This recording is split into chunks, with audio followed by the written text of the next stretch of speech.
సమరం చిన్నారి ఛానల్ ప్రేక్షకులకు స్వాగతం. హాయ్ పిల్లలు, ఎలా ఉన్నారు? నేను ప్రతి ఎపిసోడ్లోనూ మీకు ఒక మంచి నీతి కథ గురించి చెప్తున్నాను కదా. ఈ కథల ఆధారంగా మీరు నీతి ఏంటో తెలుసుకోగలుగుతున్నారా? ఈ నీతి మీ జీవితాల్లో చాలా ఉపయోగపడుతుంది పిల్లలు. మీరు ఈ కథలను చూడడమే కాకుండా మీ ఫ్రెండ్స్కి, తెలిసిన వాళ్ళకి, బంధువులని అందరినీ చూడమని చెప్పండి. మరి ఇవాల్టి కథ ఏంటో చూసేద్దామా? అనగనగా ఒక ఊళ్ళో సుందరమ్మ అనే పెద్దావిడ ఉండేది. ఆమెకు భర్త లేడు, ఒక్కగానొక్క కొడుకు పేరు రామయ్య. రామయ్యకు పెళ్ళయింది, ఒక కొడుకు కూడా ఉన్నాడు. భార్య పేరు లత, కొడుకు పేరు రవి. సుందరమ్మకు ఊరి చివర 2 ఎకరాల పొలం, ఒక పెంకుటిల్లు ఉన్నాయి. కొడుకు కోడలు తనతోనే ఉంటున్నా సుందరమ్మ బ్రతుకు ఒంటరైపోయింది. ఒకరోజు ఉదయం సుందరమ్మ, అమ్మాయి లత, కొంచెం వేడి నీళ్ళు ఇస్తావా తల్లి, గొంతెండిపోతుంది అంటుంది. అప్పుడు లత విసుగ్గా ముఖం పెట్టుకుని విననట్టే నటిస్తుంది.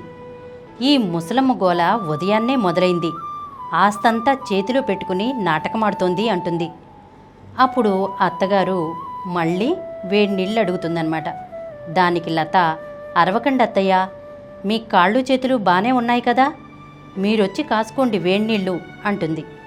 దానికి అత్తగారు, కాళ్ళు లాగుతున్నాయమ్మా అంటుంది. అప్పుడు లత, నా వల్ల కాదు, కావాలంటే కాసేపాగండి, మీ కొడుకొచ్చి ఇస్తాడు అంటుంది. అప్పుడు సుందరమ్మ కళ్ళల్లో నీళ్లు తిరుగుతాయి. అంతలో రామయ్య అక్కడికి వచ్చి, ఏమైంది లత, ఉదయాన్నే అరుస్తున్నావు అంటాడు.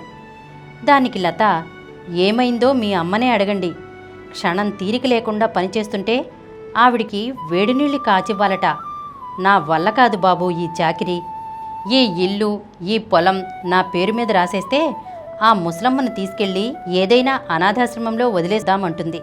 రామయ్య మెల్లగా, అలా అనకే, ఆస్తి రాసే వరకు ఓపిక పట్టు, అమ్మకు వినిపిస్తుంది అంటాడు. అప్పుడు సుందరమ్మ బాధతో, అన్నీ వింటున్నానురా రామయ్య, ఇప్పుడు నేను మీకు బరువుగా మారానని నాకు తెలుసు, నా ఆస్తి కోసమే నన్ను భరిస్తున్నారని కూడా తెలుసు అని బాధపడుతుంది. అయ్యో అమ్మా, అలా అంటావేంటి, లత ఏదో తెలియక అంది, నువ్వు పెద్దదానివి, నీకు మేము కాక ఎవరున్నారు అంటాడు. దానికి సుందరమ్మ, చాలేరా నీ నటన, వేడినీళ్ళు వద్దు ఏమీ వద్దు అని చెప్పి కర్ర సాయంతో ఇంటి అరుగు మీద వెళ్ళి కూర్చుంటుంది. ఆ రోజు నుండి సుందరమ్మ ఇంట్లో ఉండకుండా వాళ్ళకి దగ్గరలోనే ఉన్న ఒక సత్రంలో కూర్చునేది. అక్కడికి భార్య చనిపోయిన సోమయ్య అనే వ్యక్తి వచ్చాడు. అతని కొడుకు పట్నంలో స్థిరపడ్డాడు. సోమయ్యకు పట్నం నచ్చక సొంత ఊళ్ళోనే ఉండిపోయాడు. ఒకరోజు సాయంత్రం సుందరమ్మ ఏడుస్తూ కళ్ళు తుడుచుకోవడం సోమయ్య చూస్తాడు. ఏమ్మా సుందరమ్మ, ఎందుకలా బాధపడుతున్నావు, కొడుకు కోడలు బానే చూసుకుంటున్నారు కదా అంటాడు. అప్పుడు సుందరమ్మ, ఏం చెప్పమంటావు సోమయ్య, నా బతుకు కుక్క బతుకు కన్నా హీనమైపోయింది, కన్న కొడుకే నన్ను భారంగా చూస్తున్నాడు, కోడలన్న మాటలు నా గుండెను కోస్తున్నాయి, వాళ్ళకి నా ఆస్తి కావాలి కానీ నేనక్కర్లేదు అంటుంది. అప్పుడు సోమయ్య, అయ్యో నీ పరిస్థితి ఇంత దారుణంగా ఉందా, నేను కూడా ఒంటరివాణ్ణే, కొడుకు పట్నంలో ఉన్నాడు, నా బాగోగులు చూడటానికి ఎవ్వరూ లేరు, రోజు వంట చేసుకోలేకపోతున్నాను అంటాడు. దానికి సుందరమ్మ, నువ్వు పనులే చేసుకోలేకపోతున్నావు కానీ నిన్ను మాటలు అనేవాళ్ళు ఎవ్వరూ లేరు, నేను రోజు ఇంట్లో మాటలతో చస్తూ బ్రతుకుతున్నాను అంటుంది. నా దగ్గర ఈ ఆస్తే లేకపోతే నన్ను ఎప్పుడో గెంటేసేవాళ్ళు అంటుంది సుందరమ్మ. దానికి సోమయ్య, నిజమే సుందరమ్మ, ఈ వయసులో మనకు కావలసింది ఆస్తులు కాదు, ఆత్మీయత, ఒకరి కష్టసుఖాలు ఒకరు పంచుకోవడానికి ఒక తోడు కావాలి అంటాడు.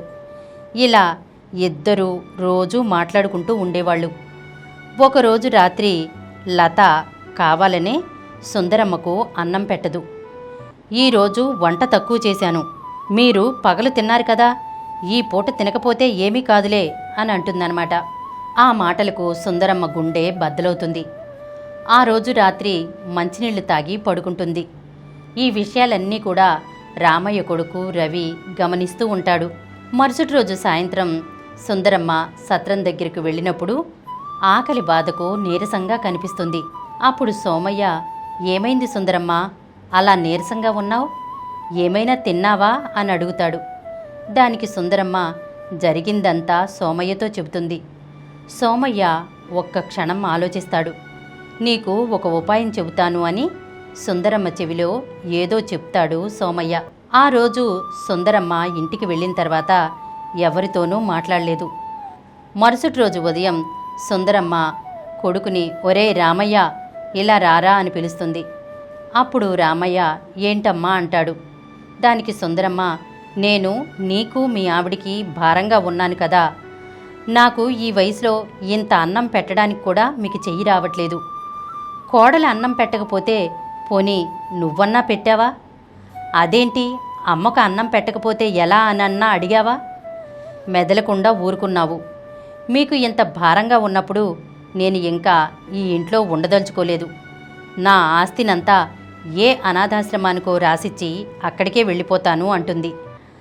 ఆస్తిని అనాథాశ్రమానికి రాసిస్తాను అనగానే కొడుకు కోడలు ఇద్దరూ కూడా, అదేంటి, మేం ఉండగా ఈ ఆస్తిని అనాథాశ్రమానికి రాసివ్వడమేంటి, దీనికి మేం ఒప్పుకోమంటారు. మీ ఇష్టాలతో నాకు సంబంధం లేదు. ఇది నా ఆస్తి, నా ఇష్టం వచ్చినట్లు నేను చేసుకుంటాను అంటుంది. ఇప్పటికీ కూడా మీరు నా ఆస్తి గురించే ఆలోచిస్తున్నారు కానీ నా బాధ గురించి ఆలోచించట్లేదు అంటుంది సుందరమ్మ కొడుకు కోడలతో. అయినా కూడా వాళ్ళిద్దరూ ఆస్తిని అనాథాశ్రమానికి రాసివ్వటానికి ససేమిరా ఒప్పుకోరు. ఈ మాటలన్నింటినీ గమనిస్తున్నటువంటి రవి అక్కడకు వచ్చి వాళ్ళ తల్లిదండ్రులతో ఇలా అంటాడు. నానమ్మ అనాథాశ్రమానికి వెళ్తాననడానికి కారణం మీ ఇద్దరే కదా. అమ్మా నాన్న మీరిద్దరూ రేపు పెద్దవాళ్ళైపోయాక నేను మిమ్మల్ని కూడా చూడక్కర్లేదు. మీ ఇద్దరిని కూడా నేను అనాథాశ్రమానికి పంపించేస్తాను అంటాడు. ఆ మాటలు విన్న రామయ్య, లత గుండెల్లో ఒక్కసారిగా పిడుగుపడినట్లయింది. కొడుకు మాటలకు ఆశ్చర్యపోతారు. తాము చేసింది చాలా తప్పని తెలుసుకుని సుందరమ్మ కాళ్లపై పడి క్షమాపణ కోరతారు. తల్లిదండ్రుల్లో వచ్చిన మార్పును చూసి రవి చాలా సంతోషిస్తాడు. ఆ రోజు నుండి కొడుకు కోడలు ఇద్దరూ కూడా సుందరమ్మను అపురూపంగా చూసుకుంటారు. పిల్లలు, ఈ కథను విన్నారు కదా, ఏమర్థమైంది పిల్లలు మీకు ఈ కథ ద్వారా? పిల్లలు, మనం ఎప్పుడూ కూడా తల్లిదండ్రుల్ని గౌరవించాలి.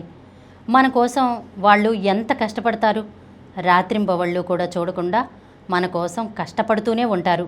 మనకేదైనా కష్టం వస్తే వాళ్ళు విలవిల్లాడిపోతారు. మనకి ఆరోగ్యం బాగోకపోతే వాళ్లకు కంటి మీద కునుకు కూడా ఉండదు.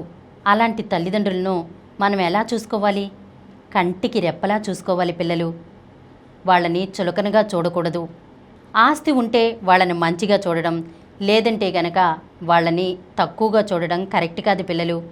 పెద్దలను గౌరవించాలి, అబద్ధాలు ఆడకూడదు, నీతిగా నిజాయితీగా ఉండాలి, సత్ప్రవర్తనతో మెలగాలి. సరేనా? ఇలాంటి మరొక చక్కని నీతి కథతో వచ్చే ఎపిసోడ్లో కలుసుకుందాం. ఈ కార్యక్రమం మీకు ఎంతో నచ్చింది కదా. ఇటువంటి మరిన్ని వీడియోల కోసం అనతి కాలంలోనే 21 కోట్ల వ్యూస్ సాధించిన సమరం ఛానల్స్ సమర్పించు సమరం చిన్నారి ఛానల్కు సబ్స్క్రైబ్ చేయండి, లైక్ చేయండి, మీ ఫ్రెండ్స్కి షేర్ చేయండి. అలాగే ప్రక్కనున్న గంట సింబల్ని ప్రెస్ చేయడం మర్చిపోకండి.